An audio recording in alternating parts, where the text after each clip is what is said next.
estarmos aqui nesse culto de celebração ao Senhor.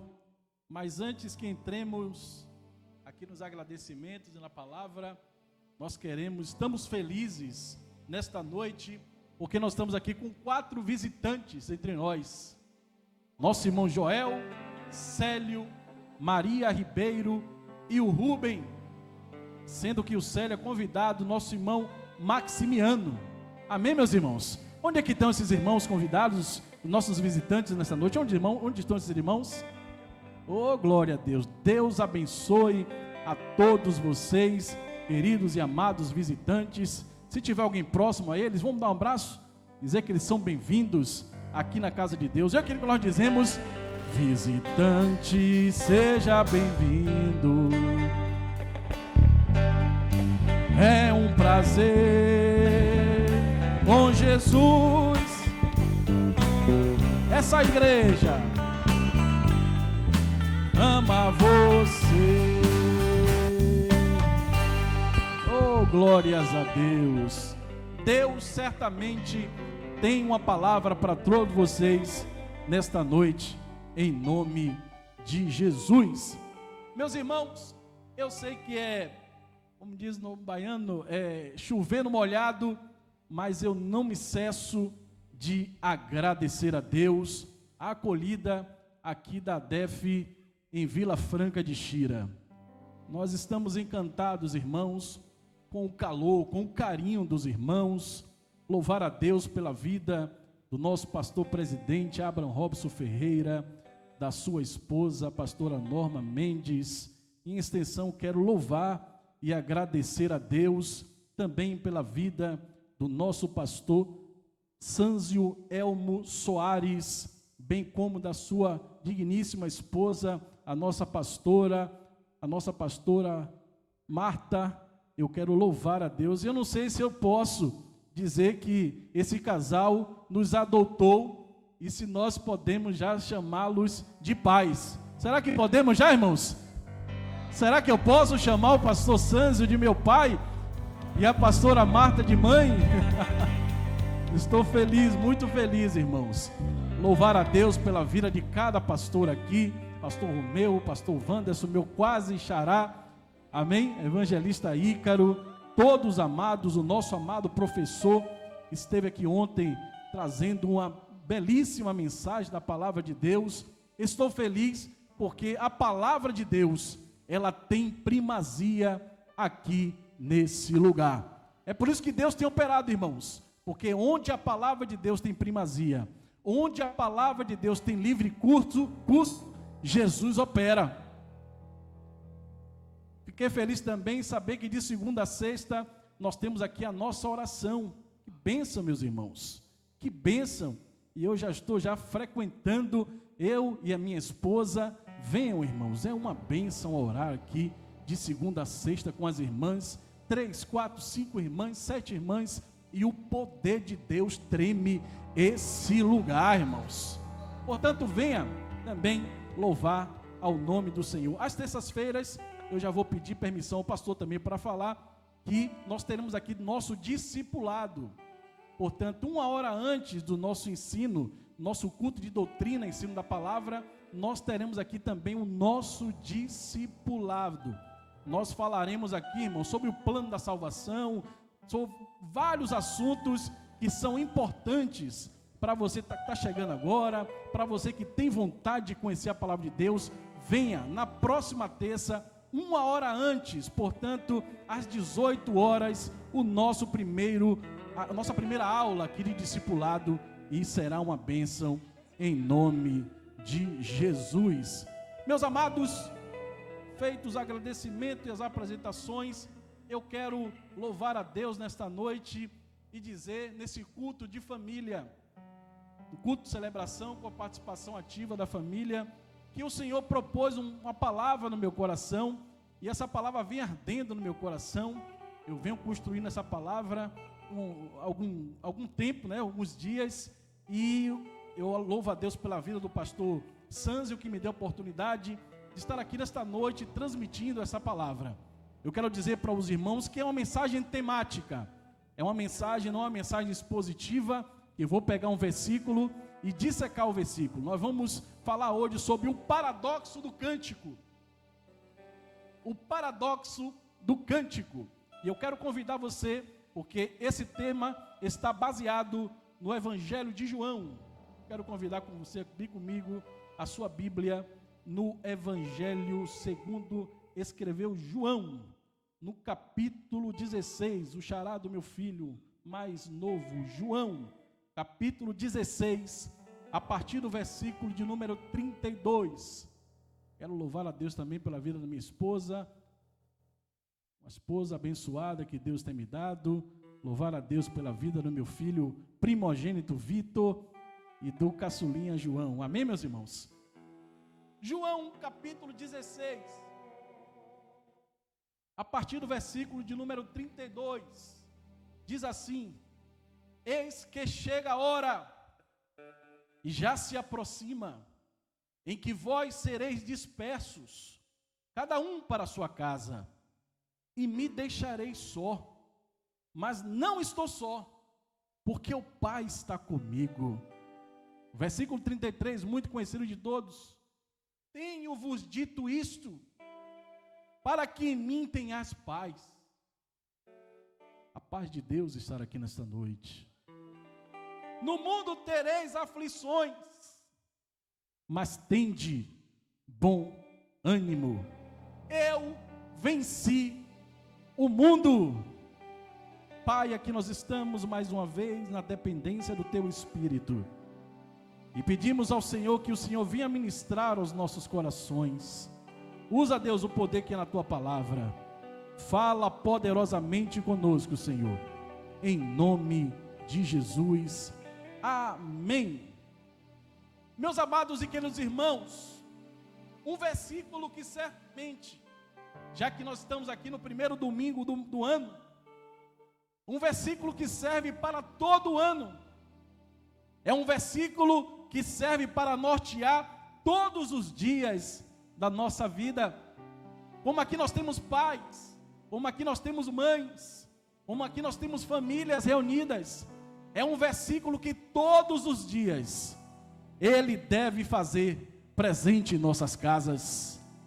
João 16, 32, eu costumo dizer que é o texto áureo da Bíblia. Por que, irmãos, é o texto áureo? Porque Jesus nunca enganou ninguém. Jesus nunca fez promessas vazias a ninguém. Nenhuma palavra daquilo que ele falou caiu por terra. Porque Jesus é a verdade. Ele nunca fez nenhum tipo de promessa vazia. Pelo contrário, irmãos, ele sempre foi muito claro com os seus discípulos.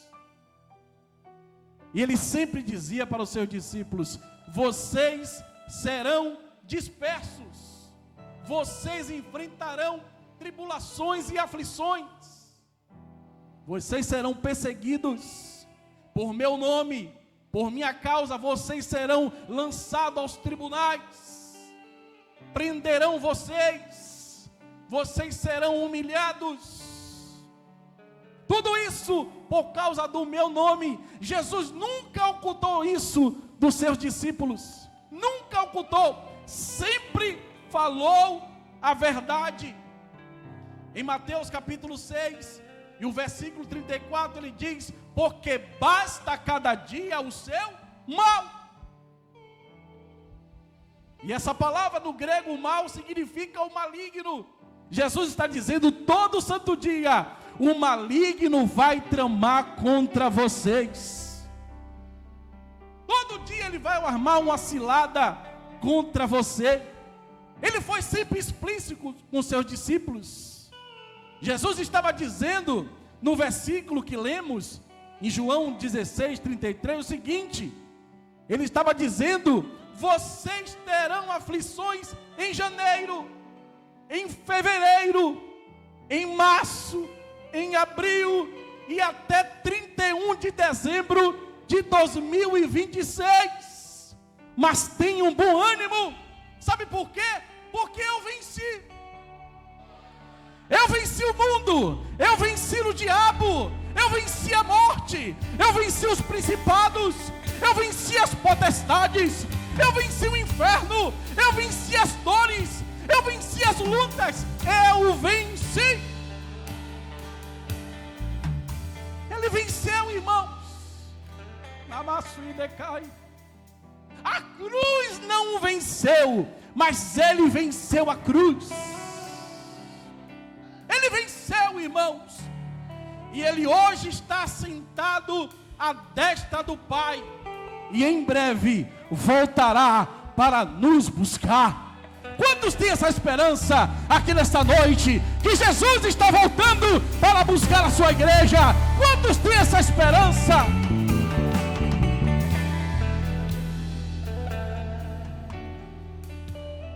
Mas, meus irmãos, a igreja precisa de bom ânimo.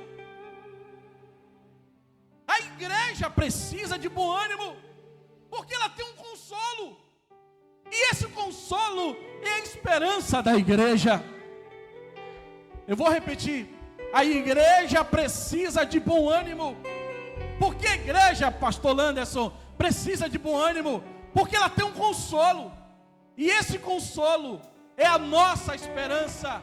Veja o que o apóstolo João, no livro da revelação de Apocalipse, abra comigo, Apocalipse 21, do versículo 1 ao versículo 5. Por que nós temos que ter bom ânimo? Olha o que João diz, porque a nossa esperança não está aqui na terra, pastor Sanzio. A esperança da igreja não está aqui na terra. Olha o que João escreve, irmãos, olha que cântico lindo de vitória. No versículo 1 ele diz: e vi um novo céu e uma nova terra. Porque o primeiro céu e a primeira terra passaram, e o mar já não existe. Eu, João, vi a cidade santa. João já viu a cidade santa, irmãos. Olha o que ele diz: eu vi, irmãos, a cidade santa, a nova Jerusalém, que desce de Deus, descida dos céus. Olha o que ele diz mais: preparada como uma esposa, adornada para o seu marido. E olha o que ele diz no versículo 3: e ouvi uma grande voz do céu, que dizia: eis aqui o tabernáculo de Deus está com os homens, pois ele habitará, e eles serão o seu povo, e o mesmo Deus estará com eles, e será o seu Deus. O trono de Deus está descendo na terra.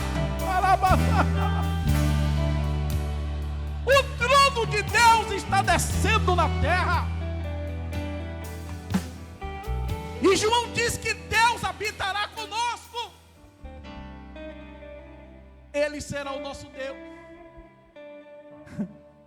E nós seremos o seu povo. E aí no versículo de número 4 ele diz: e Deus limpará de seus olhos toda lágrima. E não haverá mais morte, nem pranto, nem clamor, nem dor, porque já as primeiras coisas são passadas. E o que estava sentado sobre o trono disse: eis que faço nova todas as coisas. E disse-me: escreve, porque essas palavras são verdadeiras e fiéis. Meus irmãos, a nossa esperança não está aqui nesta terra. A nossa esperança está lá, irmãos. Portanto, tenhamos bom ânimo, porque o Senhor venceu. Ele venceu a morte, Ele venceu a cruz, e Ele está aqui nesta noite. Mas você deve estar perguntando o que significa o paradoxo do cântico. Primeiro vamos definir o que é paradoxo. Paradoxo é uma situação ou ideia que contradiz a si mesma. Ou seja, vai contra a lógica comum. Eu vou repetir para os irmãos. É uma situação ou ideia que contradiz a si mesma, ou vai contra a lógica comum. Então surge a pergunta, irmãos: o que significa então o paradoxo? Por que Deus ele permite na minha vida e na sua vida as aflições? Por que Deus permite que soframos, irmãos? A resposta está aqui, sabe por quê? Porque o reino de Deus opera em princípios contrários ao mundo. Deus contradiz a lógica humana. Nós sofremos para que Deus manifeste o poder dele em nossas aflições. E isso contraria a lógica humana. Isso contradiz, porque para o homem 2 mais 2 são 4. Mas para Deus, 2 mais 2 pode ser uma raiz de 9. Deus não segue uma lógica humana. Deus ele trabalha porque ele é soberano. Ele faz do jeito que ele quer. Ele age da forma que ele quer. Ele é soberano. Aonde o mundo vê fraqueza, se eu fosse você, eu anotava isso aqui. Onde o mundo vê fraqueza, Deus vê dependência e poder. Onde o mundo vê perda, Deus vê ganho eterno. Onde o mundo vê humilhação, Deus vê exaltação. Os humilhados serão exaltados. Deus contraria a lógica humana, porque Deus enxerga diferente como o homem enxerga. Deus ele olha para o mundo de uma maneira invertida. Para Deus, o menino que está atrás das ovelhas, desprezado pelos irmãos, é o próximo rei de Israel. Para Deus, o menino que está dentro do poço e tido como morto, é o próximo governador do Egito. Deus ele contraria, irmãos, a lógica humana. E isso é um paradoxo da fé. Para nós entendermos, irmãos, um pouco mais do que significa o paradoxo do cântico, homens e mulheres de Deus enfrentaram os seus paradoxos. Vamos ler aqui, Filipenses 4, versículo 12, olha o que Paulo diz: sei estar batido, e sei também tem abundância, em toda maneira, e em todas as coisas, estou instruído, tanto a ter fartura, como até fome, tanto a ter abundância, como a padecer necessidade. E aí no versículo 13, ele contraria a lógica humana. Ele diz: eu posso todas as coisas naquele que me fortalece. Eu posso passar fome, eu posso ser humilhado, eu posso ter necessidade, eu posso ter riqueza. Uma coisa eu sei: eu posso todas as coisas naquele que me fortalece. Em 2 Coríntios, no capítulo 12, o versículo 10, ele diz: porque quando estou fraco,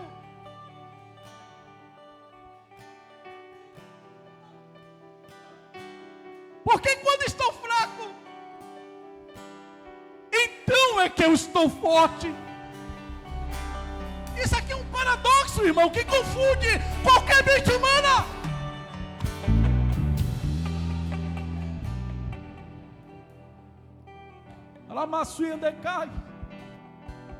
Jesus, em Mateus capítulo 16 e o versículo 25: quem perder a sua vida por minha causa, encontrá-la.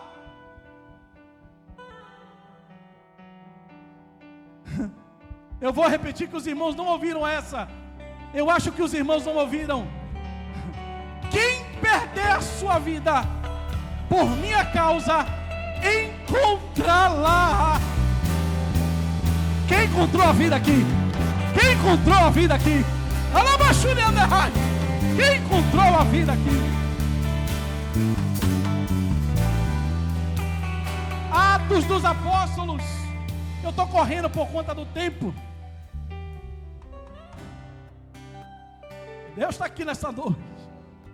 Mas bem-aventurada coisa é dar do que receber.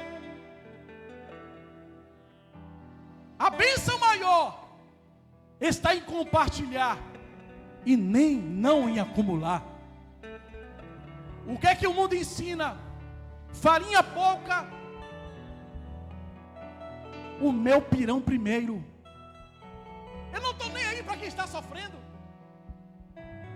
Mas a palavra de Deus diz: mais bem-aventurada coisa é dar do que receber.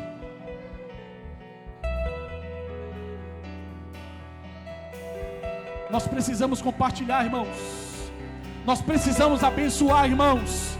Nós recebemos de Deus. Nós precisamos compartilhar, irmãos. Meus irmãos, já que nós estamos tratando de um tema que fala sobre cânticos, alguns compositores da harpa também enfrentaram os seus paradoxos. Vamos passar pela harpa? Eu não sou cantor, mas eu quero que os irmãos me ajudem. Quem sabe aqui o hino 126. Olha quão profundo é esse hino, e olha o paradoxo do cântico que existe nesse cântico. Me ajude, eu não sei cantar, mas me ajude. A igreja sabe. Quando aqui as flores já fenecem, as do céu começam a brilhar. Quando as esperanças desvanecem, o aflito crente vai. Os mais belos hinos foram escritos em tribulação, e do céu as lindas melodias se ouviram na escuridão. Para ensaio foi bom, não foi? Para ensaio ficou bom, não foi, irmãos? Vamos louvar? Vamos cantar? Quando aqui as flores já fenecem, as do céu começam a brilhar. Quando as esperanças desvanecem, o aflito crente vai orar. Agora, os mais belos hinos e poesias foram escritos em tribulação, e do céu as lindas melodias se ouviram na... Agora uma pergunta eu quero fazer aos irmãos: quem aqui escreve belos hinos e poesias em tribulação? Quem aqui tem coragem, irmãos, força, enfrentando aflições, lutas, tribulações, para escrever belos hinos e poesias? A verdade desse hino é que um dos fundadores da Assembleia de Deus, chamado Gunnar Wingren, ele perdeu a sua filhinha mais nova, lá no estado do Alagoas. E como o estado do Alagoas é um estado extremamente católico, o pastor foi pedir autorização do padre para enterrar sua filha no fundo da igreja católica. O padre chegou para Gunnar Wingren, um dos fundadores da Assembleia de Deus, irmãos, e disse para ele: a sua filha não pode ser enterrada aqui, porque a sua filha é pagã. A sua filha não se batizou. E Gunnar Wingren saiu com sua filha, falecida, com sua esposa, buscando lugar para enterrar sua filha, irmãos. E ele andou quilômetros e quilômetros até conseguir enterrar sua filha. E quando a nossa irmã Frida Wingren estava com ele orando, Deus colocou esse hino no coração. E por isso que eu li essa estrofe: quando aqui as flores já fenecem. Ou seja, Deus colheu a flor, a filhinha dele, e ela disse: as do céu começam a brilhar. A nossa irmã Frida estava dizendo a Gunnar: descansa em paz, meu filho, porque a nossa florzinha agora está fazendo parte de um outro jardim. É por isso, irmãos, que os mais belos hinos e poesias nós, aleluia, escrevemos na tribulação. Os momentos que passamos mais na presença de Deus são aqueles momentos em que estamos em agonia, em aflição.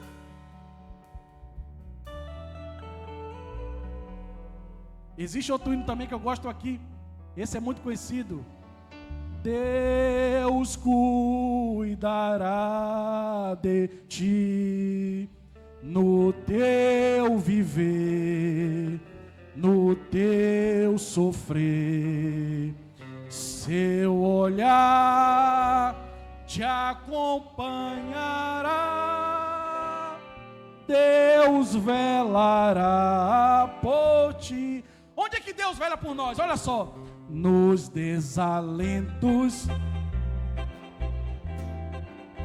Deus velará por ti.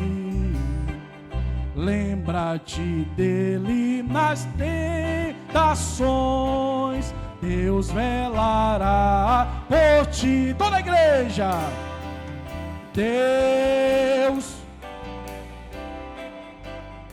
aonde? No teu viver, no teu sofrer, seu olhar te acompanhará, Deus velará por ti. Deus vela por nós, irmãos, enquanto nós estamos sofrendo. Nós temos a ligeira impressão de que Deus nos abandonou, mas Ele está dizendo: eu cuido de você. É nos desalentos, é nas provações, eu velo, eu cuido de você.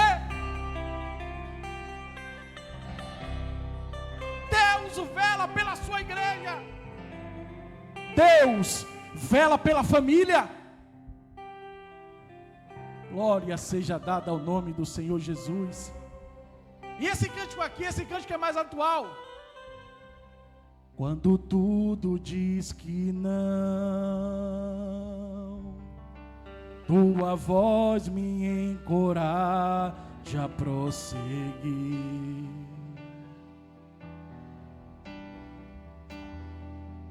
Quando tudo diz que não, ou parece que o mar não vai se abrir. É quando tudo diz que não na sua vida, meu irmão. É quando a medicina diz que não. É quando a circunstância diz que não.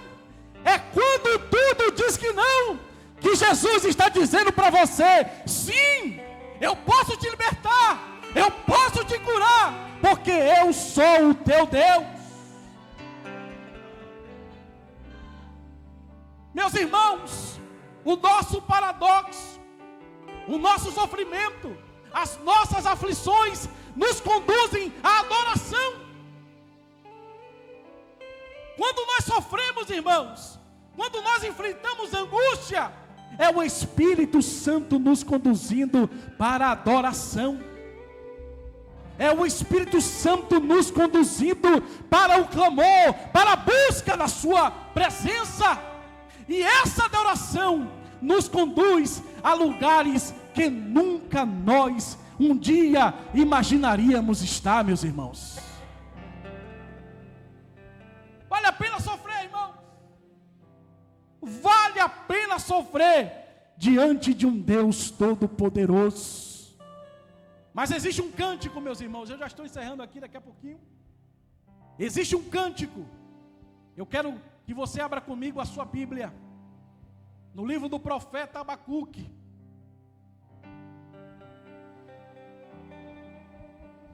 É um cântico de um homem de Deus, um homem que aprendeu a sofrer. Abacuque no capítulo 1, o contexto desse livro é o seguinte: o profeta avisado que um povo chamado caldeus, babilônicos, iriam invadir Jerusalém, saqueariam a cidade santa, queimariam os seus muros e o templo. E olha o que está escrito em Abacuque, capítulo 1, versículo 6. Porque eis que suscita os caldeus, nação amarga e impetuosa, que marcha sob a largura da terra, para apoderar-se de moradas que não são suas. Isso Deus está falando antes dos babilônicos invadirem Jerusalém. Horrível, versículo 7, horrível e terrível é, dela mesma sairá o seu juízo e a sua dignidade. Versículo 8, os seus cavalos são mais ligeiros do que os leopardos, e mais espertos do que os lobos à tarde. Os seus cavaleiros espalham-se por toda a parte. Os seus cavaleiros virão de longe, voarão como águias, que se apressam a devorar. Talvez você entrou aqui nesta noite como profeta Abacuque, com um laudo médico contrário à sua saúde. Talvez você entrou aqui como profeta Abacuque, com uma notícia que abalou a sua vida. Mas olha qual foi a resposta do profeta Abacuque diante da sua aflição. Abacuque capítulo 3, versículo 1, olha o que diz. Oração do profeta Abacuque sobre forma de canto. Ouvi, Senhor, a tua palavra e temi. Ele, quando soube que os caldeus iriam invadir Jerusalém, ele disse: ouvi, Senhor, a tua palavra e temi. Aviva, ó Senhor, a tua obra no meio dos anos. No meio dos anos, a fase é conhecida. Na tua ira, lembra-te da misericórdia. No versículo 16 ele diz: ouvindo eu, o meu ventre se comoveu à sua voz. Tremeram os meus lábios, entrou podridão nos meus ossos, estremeci dentro de mim, no dia da angústia descansarei. Existe um momento que nós estamos como o profeta Abacuque pedindo a morte, pedindo para fugir de tudo e de todos, porque nos sentimos cercados. São tantas lutas. Existe um momento que o inimigo se levanta contra a família e ele diz: eu vou destruir esta família. Eu já tenho aqui um mandado na mão para destruir esta família. E nós ficamos como o profeta Abacuque, temendo e tremendo, sem saber o que fazer, cercado, sem amigos, sem parentes. Mas nós temos a palavra de Deus, nós temos a presença de Deus. Glória a Deus. E aí o profeta Abacuque, ele recita que para mim é um dos mais belos cânticos de toda a Bíblia. Ele diz no versículo 17: porque ainda que a figueira não floresça, nem haja fruto na vide, ainda que decepcione o fruto da oliveira,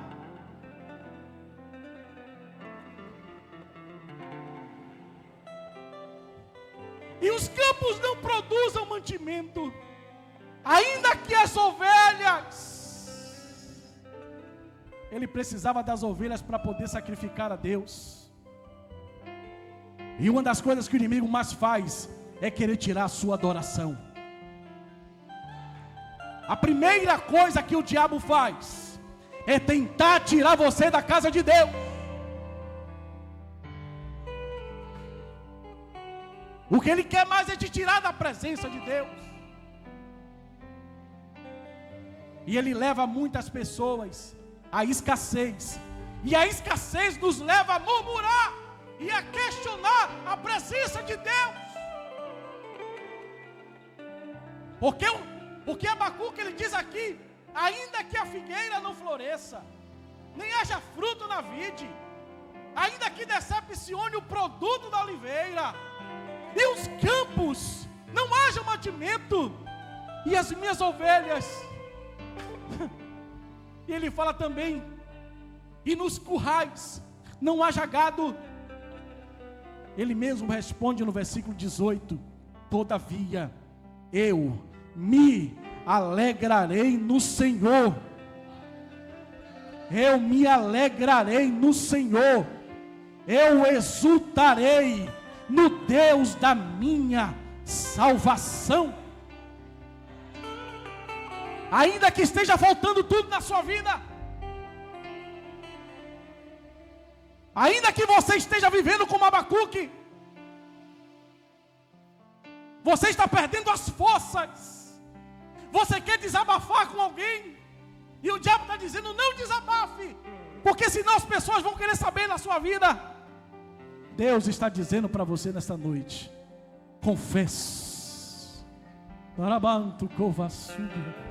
abra o seu coração, procure o homem de Deus, abra o seu coração, procure o homem de Deus, porque tem cura de Deus para você nesta noite. Tem cura de Deus para você nesta noite. O diabo está tentando minar a sua fé, ele está tentando minar a sua comunhão. Você já não ora mais como orava mais, você já não busca mais como buscava mais. É porque está faltando mantimento, é porque está faltando algumas coisas na sua vida, mas Deus está dizendo: eu sou o seu tudo. Eu sou da sua vida, eu sou, e o eu sou está aqui nesta noite, ele te levanta nesta noite, aleluia!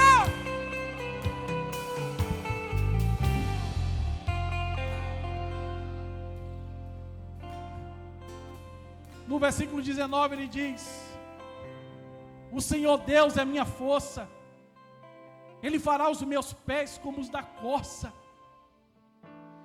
Algumas traduções falam servas. E me fará andar sobre minhas alturas.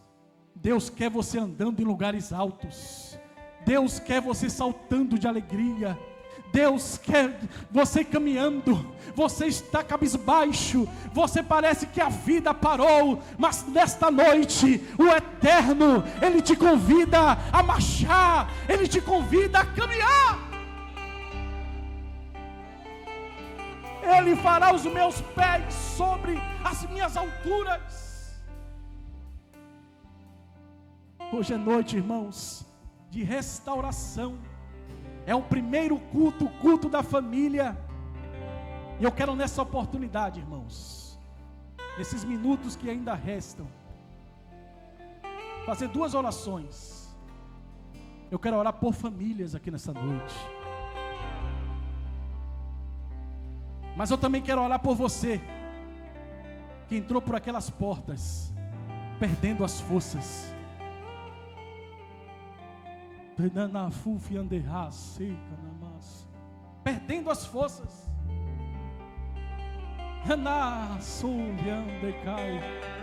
Jesus está aqui nesta noite, irmãos. Você que está perdendo as forças, mas sabe por que está faltando as coisas na sua vida? Foi porque o próprio Deus permitiu. Ele está com saudade de você.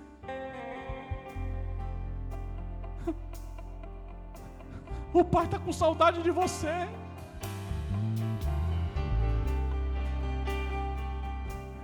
Ele fechou algumas portas da sua vida. Você tem batido em várias portas. E todas as portas estão fechadas na sua vida. Mas nesta noite, aquele que fechou a porta está aqui nessa noite com a chave. Porque a porta que Deus fecha, ninguém abre. A porta que Deus fecha, ninguém abre. Só Ele mesmo. O Pai nesta noite está com as portas abertas. E Ele diz para você: filho meu, dá-me o teu coração. Dá-me o teu coração. Hoje é noite de reconciliação. Hoje é noite de rendição na presença de Deus. E quando você se reconciliar, você dará o testemunho aqui da mudança que aconteceu em sua vida. Porque a porta que Deus fecha, ninguém abre. Eu quero orar por você nessa noite. Eu quero interceder por você nessa noite. Além das famílias que estão aqui, que estão sofrendo ataques, muitos ataques. Eu quero orar por você e por essas famílias. Oh, aleluia, Jesus. Vamos ficar de pé, irmãos? Sobre os pés.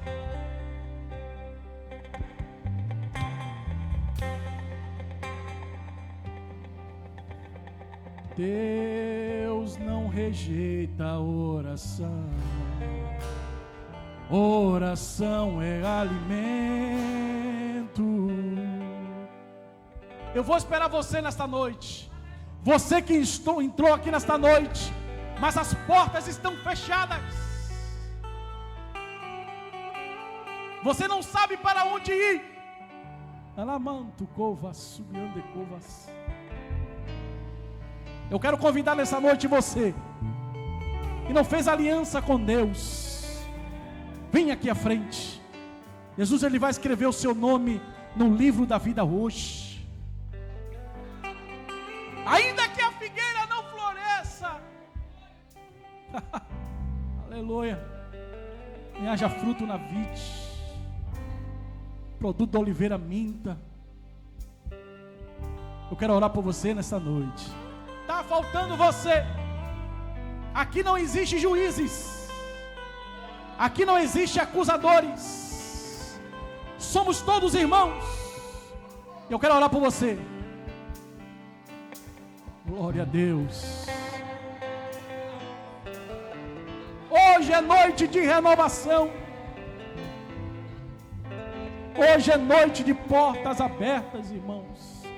Porque a porta que Deus fecha, ninguém abre. Só Deus, só Deus, só Deus, só Deus. Eu quero olhar para você, jovem. Pastor Sanzo, dê um abraço nele aqui. Esse jovem aqui, esse aqui. Glória a Deus. Você é amado do Pai. Você é amado do Pai. Jesus está aqui, irmãos, essa noite. Nós iremos orar por todas as famílias. Nunca a família foi tão atacada, irmão, nesses últimos dias. Jesus está se aproximando e a igreja está sendo bombardeada, amados. Mas existe um Deus que protege a família. Existe um Deus que guarda a nossa família. E esse Deus está aqui nesta noite. Glória a Deus. Louvado seja o nome do Senhor Jesus.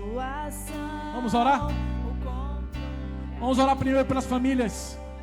E logo em seguida eu quero orar por aquele jovem. Em nome de Jesus. Pai, aqui nós estamos diante da Tua presença, Deus. Nós vivemos em um grande paradoxo, Senhor. O inimigo pensa que as lutas, que as aflições irão nos destruir. O inimigo pensa, Deus, que a nossa pouca força significa morte. Mas ele não sabe que existe um Deus que nos fortalece, que existe um Deus que nos levanta quando nós estamos caídos. Existe um Deus que é o Deus da família, que blinda a família, que protege o pai, que protege a mãe, que protege os filhos. Existe um Deus que não deixa o óleo faltar sobre a cabeça do pai, não deixa o óleo faltar sobre a cabeça da mãe.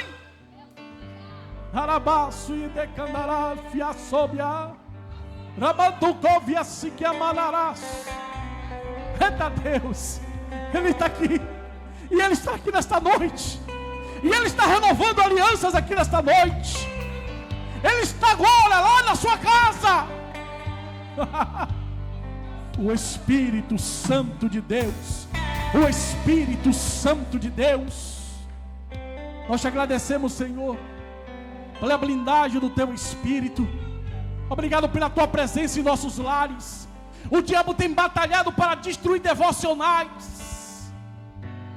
Ele quer tirar os devocionais dos lares, mas nós repreendemos agora e te pedimos, Deus, toca no coração da mãe, toca no coração do pai, para que possamos fazer devocionais, para que possamos congregar a família, reunir a família, ler a tua palavra, orar junto, meu Deus, buscar junto a tua presença. Nos ajuda, Deus, em nome de Jesus. Eu quero agora orar por esse jovem, amém? Vamos orar por ele. Qual é o nome dele? Glória a Deus. Ele é amado do Pai. Glória a Deus. Qual que é o nome dele? O Célio, olha aí. Do Maximiano. Cadê o Maximiano? Vem aqui, Maximiano, abraça ele.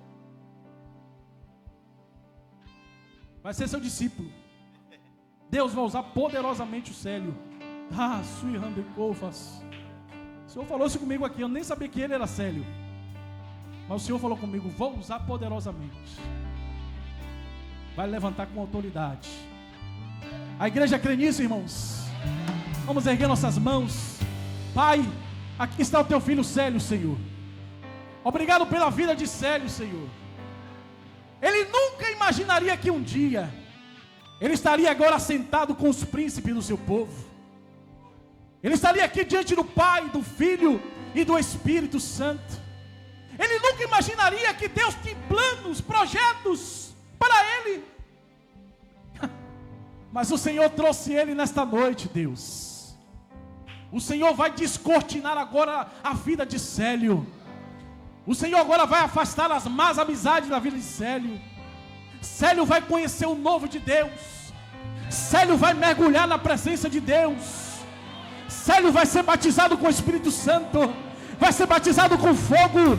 Célio vai caminhar na presença. Célio vai pregar a palavra. Célio vai ser um homem cheio da presença de Deus. A tua igreja profetiza nesta noite. A tua igreja profetiza porque crê que grandes coisas o Senhor fará em Célio e através de Célio, em nome de Jesus. Eu agradeço a oportunidade, meus amados, e passo aqui de direito a palavra ao nosso pastor Sânzio Elmo Soares.